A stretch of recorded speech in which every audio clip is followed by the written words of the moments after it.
spiked nets lie silent in the freezing mist of a February dawn, and the most powerful army in England is about to walk straight into them. In the winter of 1461, Queen Margaret of Anjou pulls off one of the most complete tactical surprises in the Wars of the Roses, rescuing her captive king and destroying Warwick's carefully engineered defensive system in a single morning. What happens next is not a triumph, it is a warning, because despite winning the battle, freeing the king, and routing her enemies from the field, Margaret will be denied entry to her own capital, not by soldiers, but by a rumor about her army's manners. The Second Battle of St Albans 1461 is a masterclass in winning every engagement and still losing the war.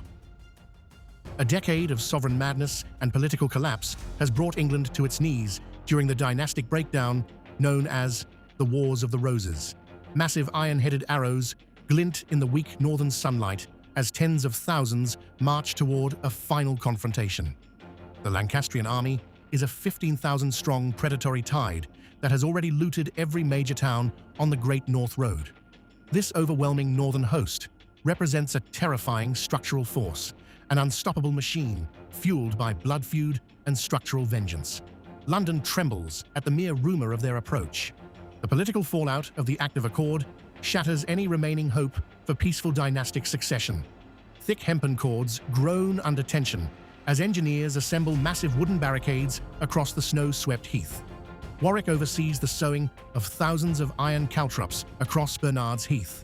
He believes his 4-mile wall of nets, guns, and spikes is an impenetrable barrier to any force approaching from the north. This supreme confidence shapes his entire defensive perimeter. He prepares to trap a royal army in an engineered kill zone, waiting for a frontal assault that seems entirely certain. The frozen landscape around Dunstable turns crimson when a small Yorkist outpost of 200 men is systematically slaughtered by the advancing vanguard.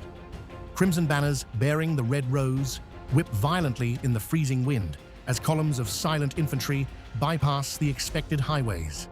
Sir Andrew Trollope leads a midnight forced march through the snow to strike the Yorkists from their unprotected rear. He acts with ruthless precision, utilizing tactical deception to circumvent the massive fortifications constructed by his rival. This sudden flanking movement instantly invalidates the entire defensive geometry of the southern shires. The Earl of Warwick expects a conventional frontal engagement along the Great North Road. Heavy iron handguns, loaded with lead pellets, stand ready behind massive, movable oak pavises designed to shield the professional archers. Warwick is the first commander in England to deploy specialized Burgundian handgunners and mobile pavis traps on a mass scale. Yet his adversary operates under a profound strategic miscalculation of his own. Trollope believes that winning the field and securing the king's person is sufficient to end the war, completely ignoring the volatile political reality of the London gates. The Lancastrian High Command commits irrevocably to the treacherous southwestern approach under the cover of a blinding blizzard. Grey smoke plumes from burning watchtowers as scouts ride hard through the deep snowbanks to report the sudden enemy disappearance. Warwick receives conflicting reports but refuses to dismantle his carefully prepared network of earthworks and traps. He orders his captains to maintain his fixed positions, betting everything on his static engineering marvel. This rigid adherence to the strategy locks his massive army into place. The beach-bottom dike forms a massive Iron Age barrier slicing across the frozen landscape. Shovels bite into compacted earth as desperate soldiers attempt to dig secondary trenches under the shadow of ancient oak trees. This formidable landform now transforms into a psychological prison for the Yorkist defenders. The very entanglements designed to keep the enemy out are suddenly positioned on the wrong side of the battle line. Warwick's grand tactical puzzle stands exposed, facing an empty horizon while the real threat materializes rapidly behind his lines. 10,000 Yorkist soldiers deploy across 4 miles of treacherous terrain, splitting into 3 rigid defensive divisions. Pikes stand locked in defensive rows, while heavy defensive nets rattle against the sub-zero wind on Bernard's Heath. Lord Montague commands the vulnerable rear division closest to the town centre, while the Duke of Norfolk holds the northern flank. The atmosphere turns suffocatingly cold as men stand motionless in the blinding whiteout, listening to distant shouts echoing from the streets. A sudden barrage of Lancastrian arrows tears into the unsuspecting Yorkist rearguard from the narrow corridors of the town. Red and black banners flutter through the swirling flakes as the vanguard surges up Fishpool Street with weapons drawn. The original Yorkist plan becomes unviable at dawn, when Trollope's forces emerge from the southwest streets of St Albans, completely bypassing the fortified line under cover of darkness. Warwick must now attempt to wheel his massive static defensive line around 180 degrees in a raging blizzard. The Second Battle of St Albans 1461 erupts into a desperate multi-front urban nightmare as the primary forces finally collide. Spiked cord nets draped over frozen hedges are abandoned entirely as thousands of panicking soldiers scramble to reverse their formations in the deep snow. But stop here for a moment. Warwick has more men. He has more guns. He has a prepared position engineered over days of careful work.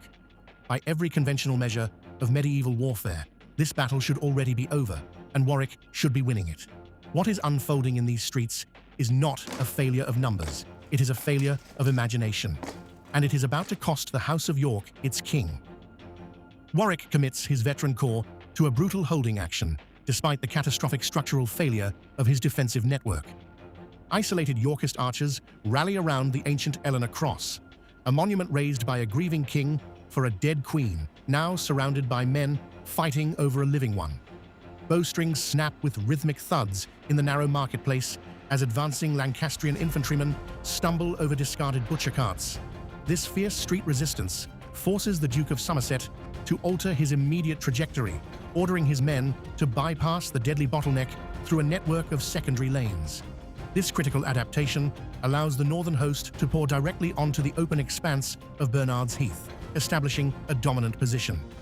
Lord Montague expects immediate reinforcements from the central division as his lines begin to buckle under immense pressure.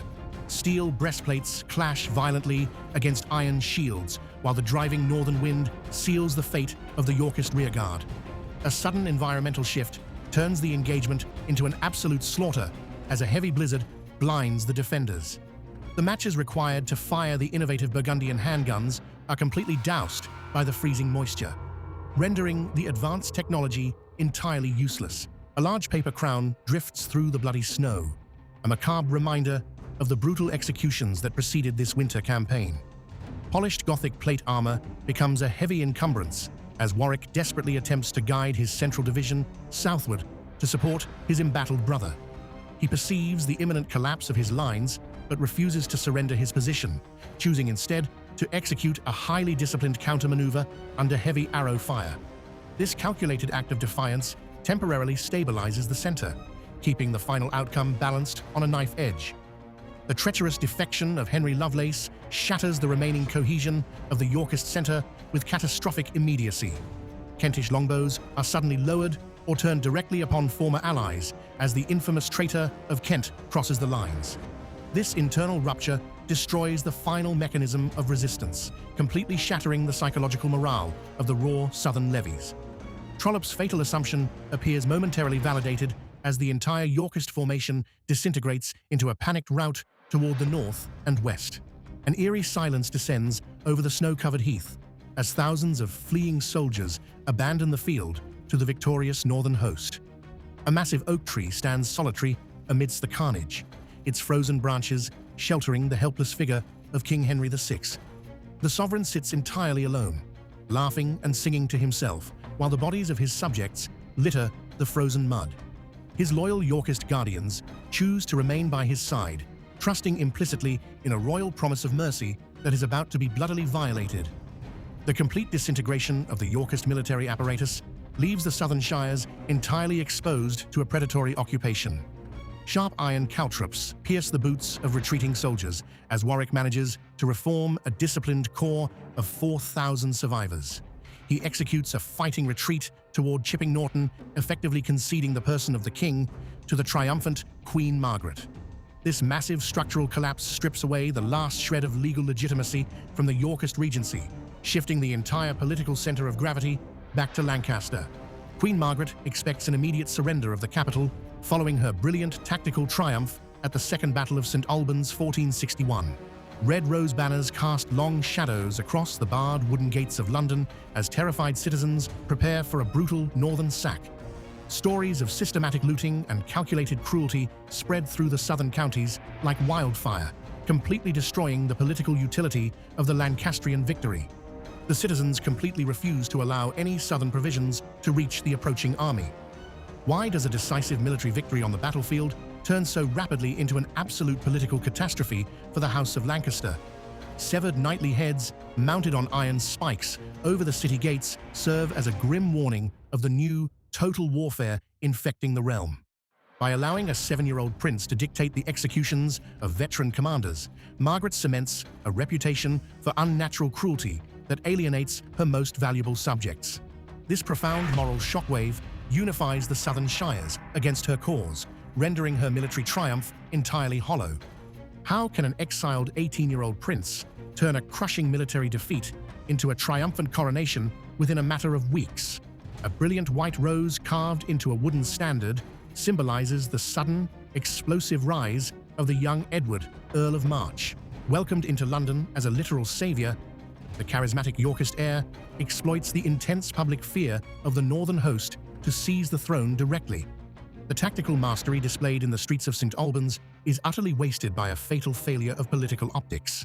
The Second Battle of St Albans, 1461, fundamentally redefines the rules of engagement for the medieval aristocracy. Rusted iron billhooks are gathered from the frozen mud of Bernard's Heath as the conflict transitions into a ruthless war of political assassination. Queen Margaret withdraws northward, abandoning the capital to her rivals and ensuring the crowning of King Edward IV. In the months following this defeat, the Earl of Warwick successfully regrouped his remaining forces to lead a massive Yorkist resurgence. This escalating dynastic struggle flows directly into the bloodiest day of the conflict at the Battle of Towton. The road from St Albans leads directly to the frozen fields of Yorkshire, where a final, cataclysmic confrontation will permanently decide the fate of the English crown. Subscribe to stay with this series, as the next major engagement is already in production. If you are watching on a television screen, the QR code on screen now will take you directly to the subscribe button on your phone.